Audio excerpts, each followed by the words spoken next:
मग तुम्ही सौर ऊर्जा कम्युनिटीशी कनेक्ट कधी झालात? सौर ऊर्जा कम्युनिटी जॉईन झाल्यानंतर तुम्हाला तुमच्यामध्ये काय काय बदल दिसायला लागले? SMI मध्ये आल्यानंतर मग काय अनुभव होता मग? 2019 मध्ये माझा एक मोठा अपघात झाला होता फोर व्हीलरचा.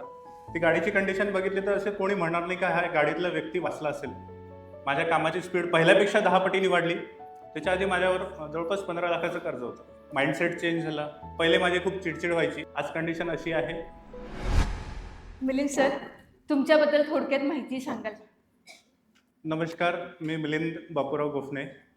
यवतमाळ जिल्हा पोलीस दलात मागील 25 वर्षापासून उत्कृष्ट आणि सातत्याने सेवा देतो आहे. आणि अध्यात्माशी जोडण्याचं कारण ते मॅम आहे. त्याचं आता इथे आपण विश्लेषण होईल. येस. तुमच्या आयुष्यात तुम्ही म्हटलं की मोठा ॲक्सिडेंट झाला होता तुमचा आणि त्यात तुमच्या आयुष्याला एक कलाटणी बसली. येस. त्याच्याबद्दल सांगाल? 2019 मध्ये माझा एक मोठा अपघात झाला होता फोर व्हीलरचा.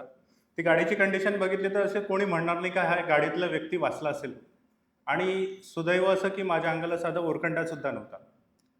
ह्यासाठी माझ्या आईवडिलांचे चांगले कर्म, माझे कुठले तरी मागच्या जन्माचे कर्म असतील की त्यामुळे मी वाचलो. मग वाचल्यावर म्हणजे असं स्वतःला फील झालं की आपलं काहीतरी बॅलन्स आहे, समाजाला देणं असेल किंवा जे काय असेल तर ते आपलं नेमकं पृथ्वी लक्ष काय आहे. त्यामुळे मग मी स्वतःच्या शोधात अचानक जाणीव झाली की आपण आपल्याला स्वतःला शोधलं पाहिजे की आपलं काय कर्म बाकी आहे.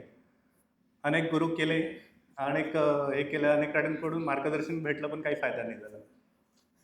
मग तुम्ही सौर ऊर्जा कम्युनिटीशी कनेक्ट कधी झालात? जस्ट फेसबुक स्क्रोल करता करता मॅडमची ॲड बघितली. 199 मध्ये 5 दिवसाचा कोर्स. ॲडमध्ये होतं की स्वतःशी कनेक्ट व्हा वगैरे. बघितल्यावर असं वाटलं की स्वतःला फिलिंग आली की नाही, ही एक स्टेज असं आहे जिथे आपण स्वतः कनेक्ट होऊ शकतो, स्वतःशी स्वतः भेटू शकतो. आणि तिथून माझा हा अध्यात्माचा प्रवास सुरू झाला. यापूर्वी मी कधी 2019 पूर्वी माझ्या घरी महालक्ष्मी वगैरे असायच्या, पण मी स्वतः कधी पूजा नाही करायचो, कधी अध्यात्म वगैरे ह्या गोष्टीच्या दूर राहायचो. मला घरचे म्हणायचे की तू हे वाटायचो, पण ते कदाचित माझी वेळ यायची होती. ती मॅममुळे भेटली. सौर ऊर्जा कम्युनिटी जॉईन झाल्यानंतर तुम्हाला तुमच्यामध्ये काय काय बदल दिसायला लागले? सौर ऊर्जा कम्युनिटीमध्ये जॉईन होण्यापूर्वीचे बदल सांगतो मी. पहिले माझी खूप चिडचिड व्हायची. कामाचा ताण, केलेल्या कामाचं श्रेय दुसरं कोणतरी घेऊन जायचं.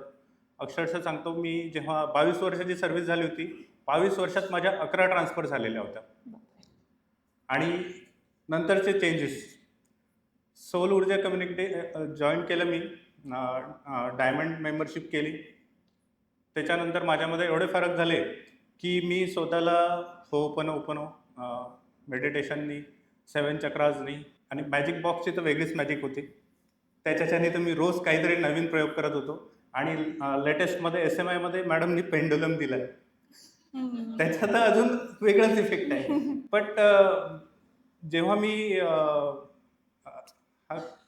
जॉईन झालो, कम्युनिटीला जॉईन झालो, तर नंतर मला लक्षात आलं की माझ्या ज्या 11 ट्रान्सफर झालेल्या होत्या त्या माझ्या कंप्लेंट म्हणून बदल्या नव्हत्या. मला जिथे जायचं तिथे गेलो होतो. कारण लोकांचं जे ड्रीम राहते पूर्ण सर्व्हिसमध्ये, anti terrorist squad, crime branch, anti corruption bureau, त्यासारखे जे हाय लेवल राहतात तिथे गेलो.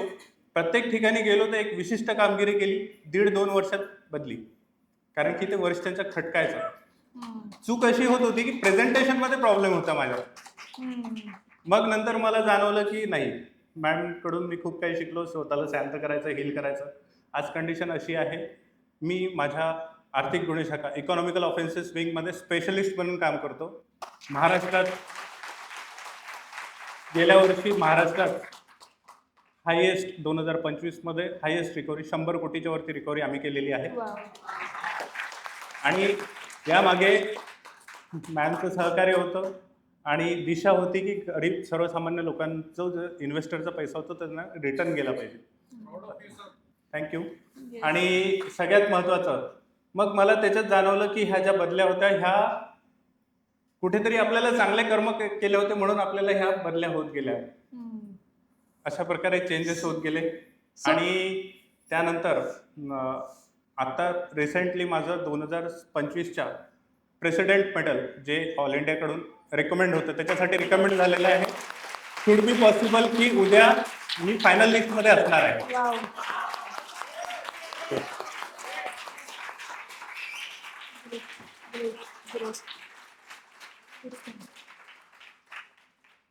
अनुभव SMI मध्ये आल्यानंतर मग काय अनुभव होता मग? SMI मध्ये अनुभव आल्यावर सगळ्यात पहिले तर मी जे पहिले हील करू शकत होतो ते ॲडव्हान्स ओपन मी खूप चांगल्या पद्धतीने कामाला लागलो.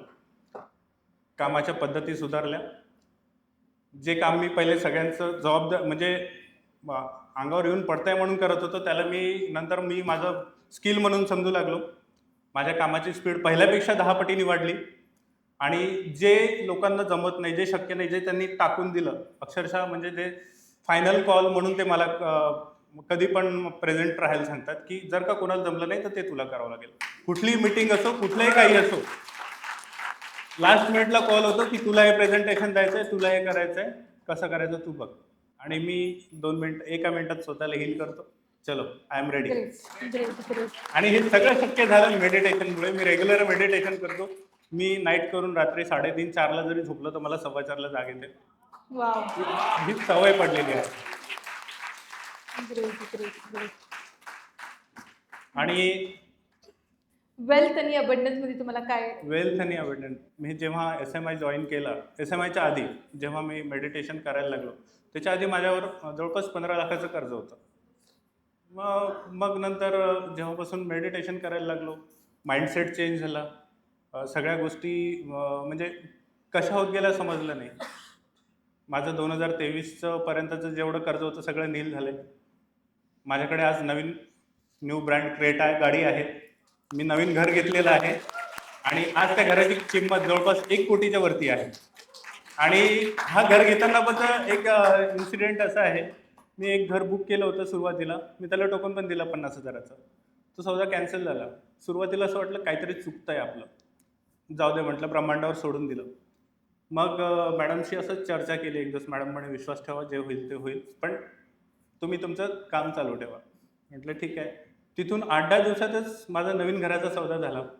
आणि मी यवतमाळच्या टॉप एरियात जिथे म्हणजे लोकांचं ड्रीम असतं की ह्या एरियात घर असायला पाहिजे, तिथे मला घर भेटलं. तर त्यावेळी मला जाणवलं की ब्रह्मांडाला मी चांगल्या ठिकाणी चांगलं घर मागितलेलं होतं, म्हणून तो सौदा कॅन्सल झाला आणि मला नवीन ठिकाणी चांगलं घर दिलं. Very nice. म्हणजे जे काही होतं चांगल्यासाठी होतं. जे काही होतं चांगल्यासाठी होतं आणि फक्त विश्वास ठेवावा लागतोय ब्रह्मांडावर आणि समर्पित व्हावं लागतं. आता आपल्या ऑडियन्सेसला तुम्ही काय एक मेसेज देऊ इच्छिता? ऑडियन्ससाठी जरुरी एक मेसेज, समर्पित राहा, ब्रह्मांडावर विश्वास ठेवा, कम्युनिटीशी कनेक्ट राहा. येस. आपल्या कुठल्याही कार्य सिद्धीस जाण्यासाठी आपल्याला बॅकअप लागतो. बॅकअप असतात चांगले मित्र आणि गुरु. आपल्याला जर का चांगले मित्र आणि गुरु असले तर आपलं कधीच फेल नाही होत कुठलाच कार्यक्रम. आणि जर का ज्योती मॅडम सारख्या गुरु असल्या तर आपण कधीच मागे येणार नाही. विश्वास ठेवा आणि समर्पित राहा. Thank you Milind sir, thank you. नक्कीच मिलिंद सरांचा अनुभव आपल्या सगळ्यांसाठी एक प्रेरणा ठरणार आहे. Thank you so much.